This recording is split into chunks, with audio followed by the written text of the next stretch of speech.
Hello, students.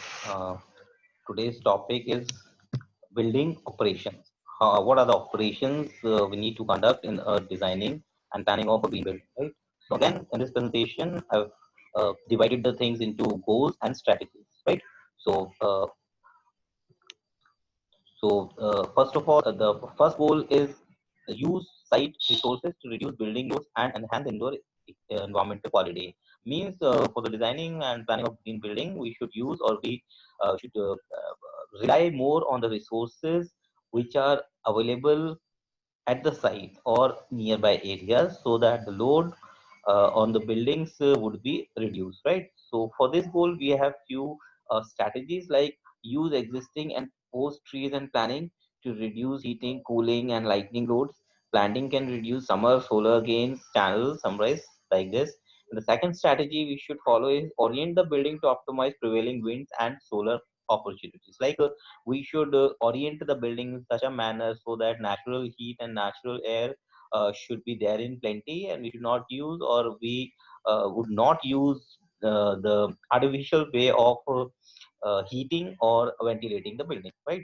The third strategy is use existing and proposed topology to create thermal mass around the building. So we should use or we should look for the existing topology to create uh, thermal mass around the buildings, right? And the fourth strategy for this goal is to assess the feasibility of using on-site renewable or alternate energies, right?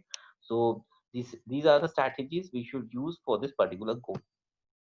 Another goal is to develop a project specific building form and method, right? So in this goal, we have few strategies like narrow floor plates can be used to give greater access to daylight, right? View and natural ventilation. Uh, this is the theory of this strategy, and the second strategy we should use is interior temperature fluctuation can be moderated by thermal masses. So we can use this thermal masses on the walls or the ceilings or the floors so that the fluctuation of the interior temperature would be less. Or if like if we are in hotter climate, so the temperature within the building would be cool, and if we are on the warmer side, it would be cool, and if we on the cooler side, it would be warm, right? The third strategy would be computer simulations of thermal massing and natural ventilation strategies can help, right? So we can use the thermal simulation, computer simulations to accomplish this particular goal, right? So these are few goals.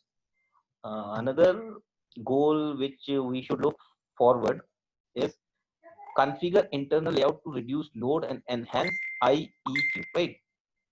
So for this particular goal, we have few strategies like reduce heating, cooling, lighting, and ventilation loads through careful placing of thermal uses, locate internal space to optimize natural ventilation, daylight, and site resources.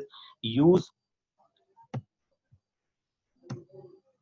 wait a second, guys, right? So the other another is uses that do not need windows can be located on the north side, right? And create zones, use circulation areas as buffers, and be as space efficient as possible, right? So these are the strategies we should follow for this particular goals, right? Another goal is select the best concept for designing, right?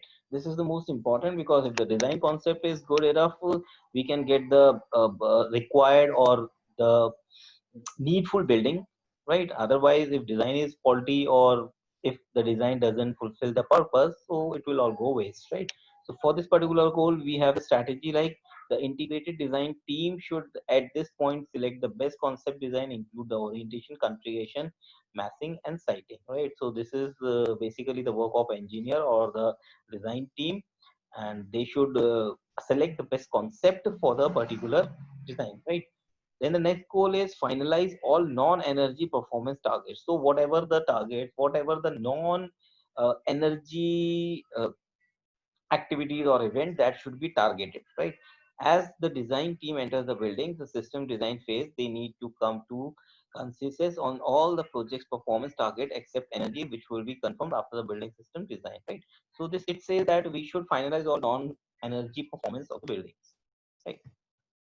So these are the goals for this slides. We'll talk further in the upcoming slide, right? So thank you, and I'll see you